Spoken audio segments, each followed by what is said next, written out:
우리들이 그 인생을 살아가다가 보면 저 자신을 이렇게 생각해 보는데요.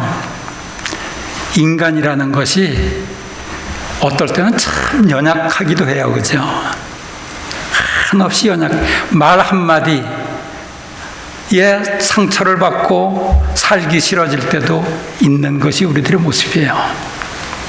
또 어떨 때는 뭐 된 것도 아닌데 조금 또 높아져 가지고 교만해져 가지고서 또 정신 못 차릴 때도 저희들에게는 있어요.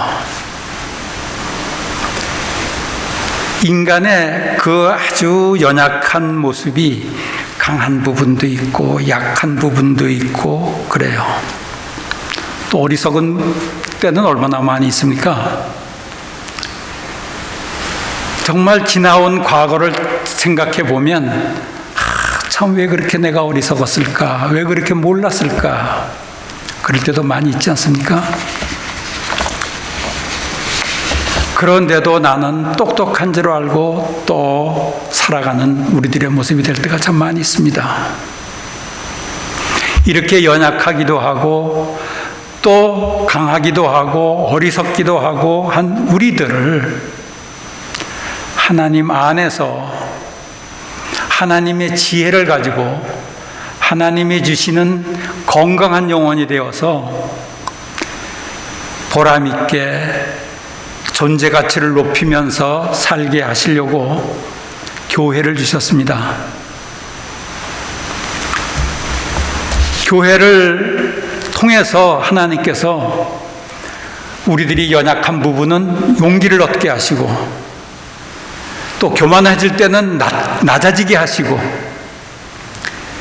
또 내가 어리석고 모르는 것이 있을 때는 그것을 깨우쳐 주시고 그러면서 밝은 빛으로 인도하시는 것이 교회의 목적 아니겠습니까?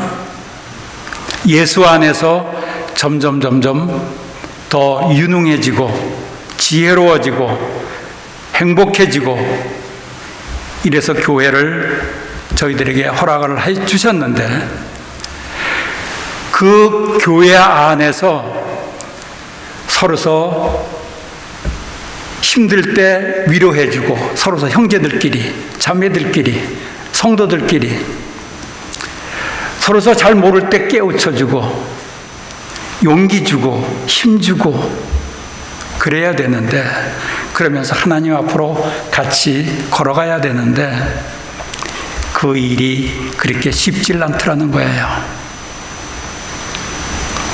오늘도 이 말씀을 보면 사도 바울이 빌립보 감옥에 있습니다.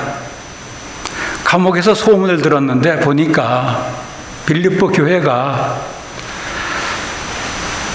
전부 다 사람들이 의견이 다르고 다툼이 있고 투기가 있고 서로서 높아지려고 그러고 막 이런 현상이 생기더라는 거예요.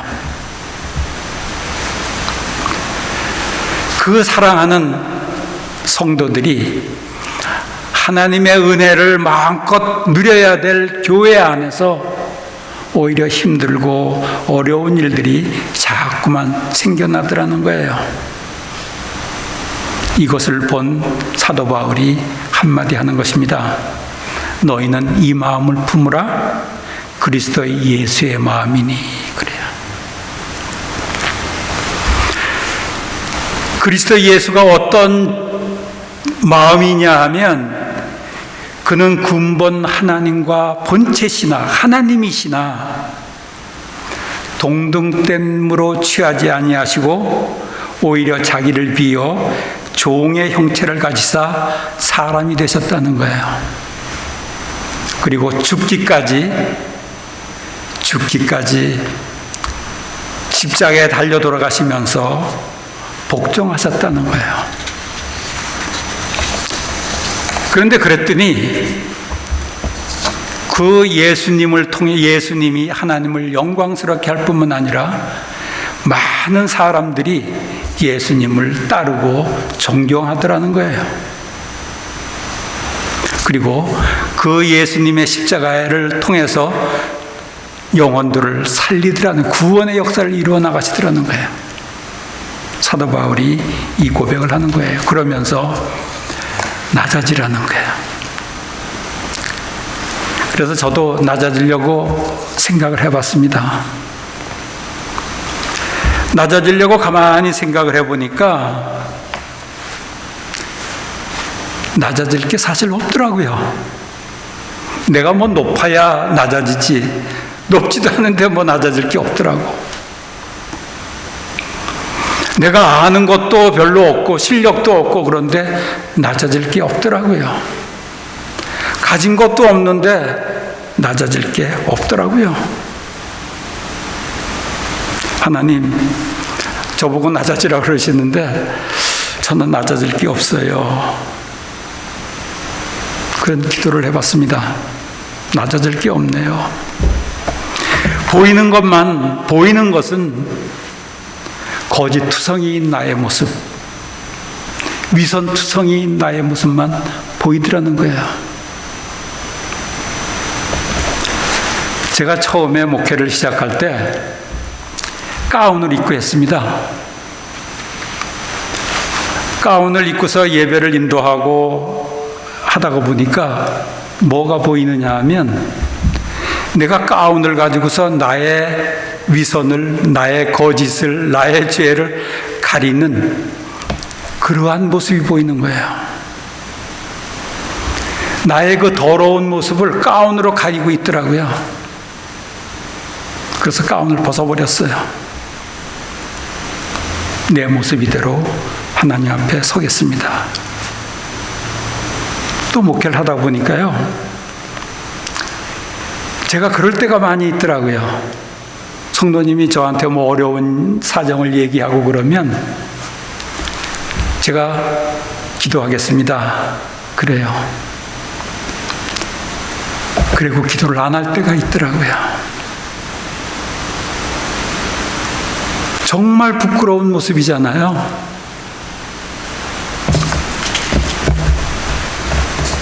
기도를 한다고 하면서도 정말 힘들고 어려운 사람이 무엇이 힘들고 어려운지 그 아픔을 내가 헤아리질 못하고 있더라고요.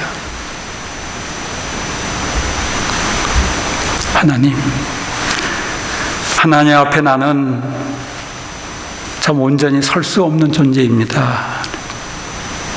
온전히 설 수 없는 그러한 나의 모습만 보이더라는 거예요. 그것만 있는 게 아니더라고요. 알라바마에서 목회를 하면서 어느 날 가만히 보니까 내가 주님을 위해서, 성도 한 사람 한 사람을 위해서, 성도 한 사람 한 사람이 말씀을 깨닫고 그들이 하나님 은혜 안에 살게 해야 되는데, 그것보다는 제일 큰 교회를 만들어 가지고 내 명예를 얻고, 제일 큰 교회를 만들어 가지고 경제적으로도 좀 부하게 되고, 이런 것을 생각하는 나의 모습이 있더라는 거예요. 하나님, 저는 낮아질 것이 없습니다. 내 안에는 욕심, 명예욕, 자존심, 거짓투성이입니다.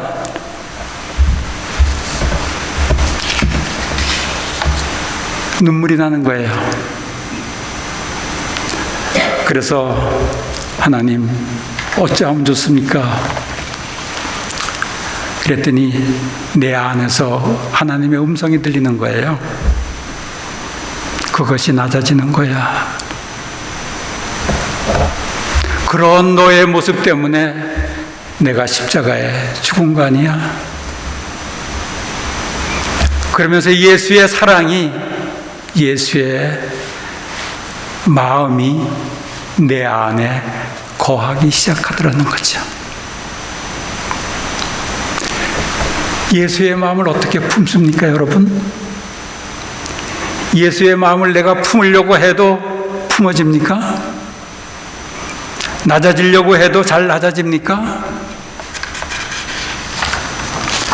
나의 실체, 나의 그 더러운 모습, 죄인된 모습을 알 때, 그럴 때 예수의 사랑이, 예수의 마음이 내 안에서 살아 움직이기 시작하더라는 거예요.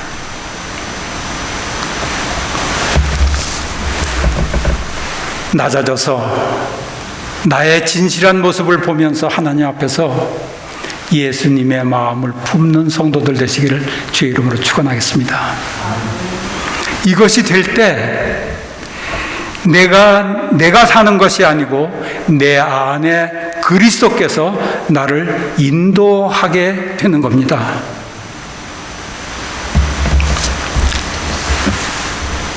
저는 여러분들 잘 아시겠지만 미켈란젤로 잘 아실 겁니다.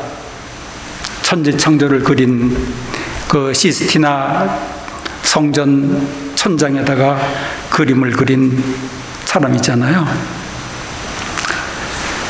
저는 그 그림에 대해서 이렇게 글들을 좀 많이 읽어봤는데, 읽어보니까 거의 다 레오나르도 다빈치하고 뭐 경쟁을 하면서 이 그림을 그렸다는 둥, 뭐 이런 얘기들이 대부분이더라고요. 미술사적인 입장에서 그림을 그린 이야기들을 쭉 이렇게 하더라고요. 근데 신앙인의 입장으로 제가 미켈란젤로의 입장이 되어서 한번 바라봤어요. 제가 얼마나 놀랐는지 몰라요. 그때 당시의 그 상황을 보면 어땠습니까? 교회가 권위는 무척 높아요. 성직자들은 전부 다 가운 입고 지팡이 들고 얼마나 권위가 높았는지 몰라요. 하나님 같은 권위를 가지고 있었어요. 그런데 그들이 정말로 성도들을 하나님 앞으로 인도했을까? 그렇지가 않아요. 그들을 하나님의 말씀을 바로 가르쳤을까? 그렇지가 않아요. 오히려 생활하는 거 보니까 평신도들보다도 못한 거예요. 그림을 그리면 돈을 주기로 했는데 돈도 안 주는 거예요. 돈 달라고 그러니까 지팡이로다가 치더라는 거예요. 이럴 때 미켈란젤로가 무엇을 생각했을까? 하나님의 말씀을 보고 읽고 하면서 무엇을 생각했을까? 어떻게 하면 하나님을 만날까? 어떻게 하면 하나님의 은혜 안으로 들어갈까? 어떻게 하면 하나님의 사랑을 받을까? 생각한 거 아니겠어요? 미켈란젤로의 결론이 났어요. 내 있는 모습 그대로, 벌거 모습 그대로, 그것을 가지고 예수 앞에 나갔을 때 내가 예수의 사랑을 받게 되는구나. 그 신앙 고백을 천장에다가 그리기 시작하는 겁니다. 경쟁하면서 내가 그림을 아주 멋지게 만들어가지고 유명하게 되려고 그림을 그렸다면 4년 동안 목 디스크가 생기고 허리 디스크가 생기고 몸이 다 상하면서 4년 동안 늘 그릴 수 없을 거예요. 하나님을 사랑하는 마음, 하나님 앞에서 벌거벗은 모습으로 나가서 하나님의 은혜를 사모하는 마음, 그 마음을 가지고 성전 천장에다가 그림을 그리기 시작하잖아요. 4년이 걸려서 완성이 됩니다. 성전 벽화로 끝나는 게 아니잖아요. 미켈란젤로가 무슨 역할을 하느냐 하면 르네상스의 시발점이 됩니다. 씨앗이 됩니다. 암흑 세상에, 어둠이 깔린 세상에 빛을 들어오게 하는 역할을 하기 시작하는 겁니다. 그때서부터 교회가 개혁이 되기 시작하는 겁니다. 그때서부터 개신교가 탄생되는 거 아니겠어요? 그때서부터 과학이 발달하고 문명이 발달하는 거 아니겠어요? 얼마나 큰 일을 합니까?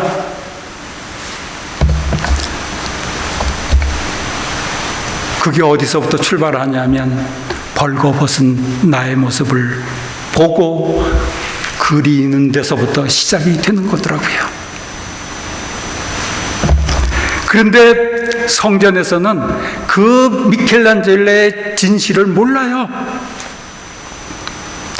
그 복음의 진수를 몰라요. 그리고 미켈란젤로가 몇 년 후에 죽은 다음에 성전 벽화에 그려진 나체에 전부 다 팬티를 입히기 시작합니다. 그림을 덧입히잖아요. 창피하니까. 여러분, 우리들이 살아가면서 먼저 하나님 앞에 나의 진실한 모습, 그 거짓된 모습, 정말 위선된 모습을 하나님 앞에 내놓고 벌거벗은 모습으로 하나님 앞에 나가서 예수 그리스도의 마음을 품으시기를 주의 이름으로 축원하겠습니다. 그러면서 여러분들이 아니고 내 안에 품은 예수 그리스도가 그 능력으로 이 세상에서 밝은 빛을 비추는 보람 있는 존재의 가치가 있는 그런 성도들이 되시기를 주의 이름으로 축원하겠습니다. 그래서 사도 바울이 얘기를 합니다. 사도 바울도 오라 나는 공고한 몸이로다. 어떻게 내 이 사망의 몸에서 나를 건져낼까?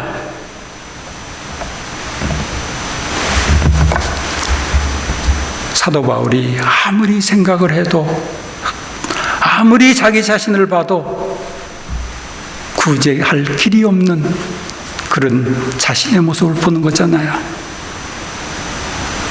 그러니까 사도 바울의 능력이 아니라 사도 바울 안에 있는 예수 그리스도의 능력으로 사도 바울을 하나님의 온전한 종의 사명을 감당할 수 있도록 만들어주는 거 아니겠습니까? 저는 현대교회를 보면서 많은 생각을 합니다. 왜 교회는 점점 쇠퇴해 갈까? 왜 교회는 점점 사람들에게 버림을 받는 존재가 될까? 진실로 하나님의 마음을 품지 못해서 그래요. 예수 그리스도의 마음을 품지 못해서 그래요. 그리고 예수 그리스도의 마음을 품으면 그때서부터 세상 보던 게 달라지잖아요. 여러분들 감사가 언제 나옵니까? 내가 낮아져서 받을 자격이 없는데, 받을 주제가 아닌데 주신 것을 생각하니까 감사가 나오는 거잖아요. 제가 전번 시간에도 말씀드렸지만 아름다운 하늘을 보고 아름다운 꽃을 보고 그게 아름답게 느껴지는 것이 내가 교만하면 아름다운 게 느껴지지가 않아요. 미물 같은 나의 존재, 그 존재들을 위해서 저 아름다움을 주신 것을 생각하면 아름답지 않은 것이 하나도 없잖아요.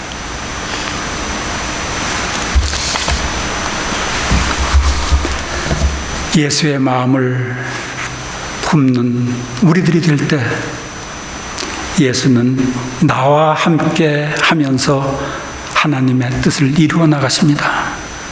우리를 행복하게 만들고 우리를 아름답게 만들어 나가십니다. 그 다음에 예수의 마음을 품기 위해서 우리가 해야 될 일이 있어요.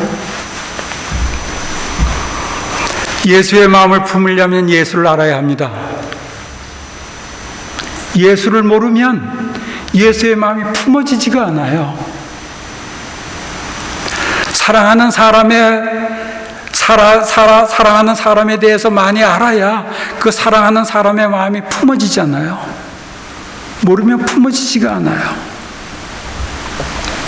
여러분들 예수님을 얼마나 아십니까? 예수님이 성전을 바라보시면서 왜 우셨는지 아십니까? 예수님이 태어나실 적에 왜 예루살렘 성전에 그 많은 성직자들에게 내가 이 세상에 온다라고 알려주지 않고 저 가난한 목동에 찾아가서 예수 오심을 나타내 주실까 생각해 보셨습니까? 그 예수님을 알아야 예수님의 마음이 품어지는 겁니다. 여러분, 그래서 말씀을 공부해야 합니다. 질문해야 합니다.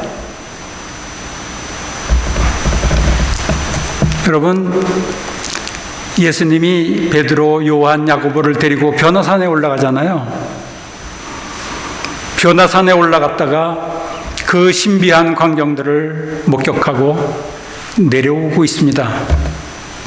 내려올 때 그 밑에서는 제자들이 귀신 들린 사람을 고치려고 열심히 기도하고 있어요. 그런데 고쳐지지가 않아요. 아무 일도 일어나지가 않아요.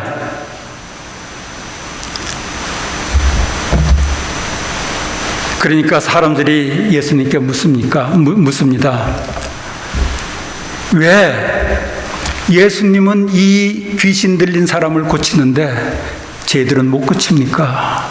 그렇게 열심히 기도하는데, 믿음으로 하는데. 여기서 우리가 생각해야 될 것이 있어요. 기도가 뭘까? 믿음이 뭘까? 믿음으로 그들이 귀신 들린 자를 고치려고 애를 썼잖아요. 기도하면서 고치려고 애를 썼잖아요. 그런데 왜 예수님께서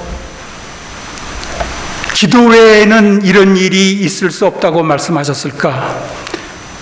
왜 믿음이 없는 자라고, 믿음이 없는 세대라고 탄식하셨을까? 생각해 보셨습니까? 믿음이 뭘까요? 뭐를 믿는 걸까요? 예수님께서 말씀하십니다. 나는 길이요 진리요 생명이라고. 어떻게 길인지, 어떻게 생명인지, 어떻게 진리인지 말씀으로 그것이 온전히 내 것이 되어야 우리는 점점 예수님의 마음을 품는 존재가 되는 것입니다. 말씀을 모르면 예수님의 마음을 품을 수가 없어요. 말씀이 예수님인데,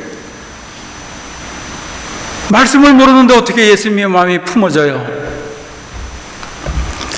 예수님의 마음이 품어지지 않으니까 신앙생활을 해도 아무런 역사가 일어나지 않고 오히려 분쟁이 생기는 거 아니겠습니까? 여러분, 말씀 공부하십시오. 질문하면서 공부하십시오. 왜 이럴까? 왜 이렇게 말씀하셨을까? 왜 이렇게 이해가 되지 않을까? 질문하고 공부해야 예수님의 마음이 내 속에 들어오는 거 아니겠습니까? 우리들이 그렇게 예수님의 마음을 품게 되면 우리들의 삶이 달라지게 되는데, 어떻게 달라지냐면 급작스럽게 변화가 일어나가지고서 큰 일을 행하고 그러지 않습니다. 어려움은 그대로 찾아오고 공공함도 그대로 찾아오지요. 그런데 어려움을 이기고 또 이기면서 뭐가 만들어지는지 아십니까? 아름다운 서사가 만들어지는 거예요.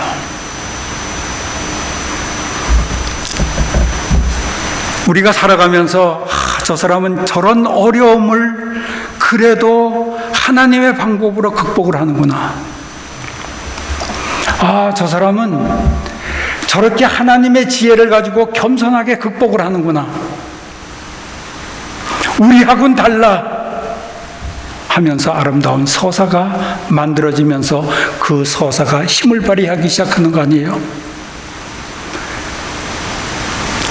나는 인색했는데 저 사람은 가진 것도 별로 없는데 저 사람은 베푸는 사람이네. 그러니까 점점 사람들이 그를 따르게 되고 존경하게 되는 거 아니겠습니까? 우리는 살아가면서 예수님의 마음을 품고 살아가면서 아름다운 서사를 만들 줄 알아야 합니다. 그 서사가 나도 모르는 사이에 나를 축복하고 나를 존귀하게 만들고 그러면서 하나님께 영광 돌리는 사람으로 만들어 나가는 거 아니겠습니까? 저는 그런 생각을 해봐요. 영락교회가 힘들고 어려운 순간이에요. 그러나 예수의 마음을 품고 성도들 한 사람 한 사람이 예수의 마음을 품고 이 어려움을 극복하고 이기고 지혜롭게 너그러운 마음으로 사랑하는 마음으로 이기고 극복하고 나갔을 때 영락교회를 통해서 어려움을 통해서 하나님은 축복하실 겁니다. 이 지역에 생명을 구하는 역사가 일어날 것입니다. 예수의 마음을 품고 내 옆에 있는 성도들 한 사람 한 사람을 보듬고 이해하려고 그러고 용기 주려고 그러고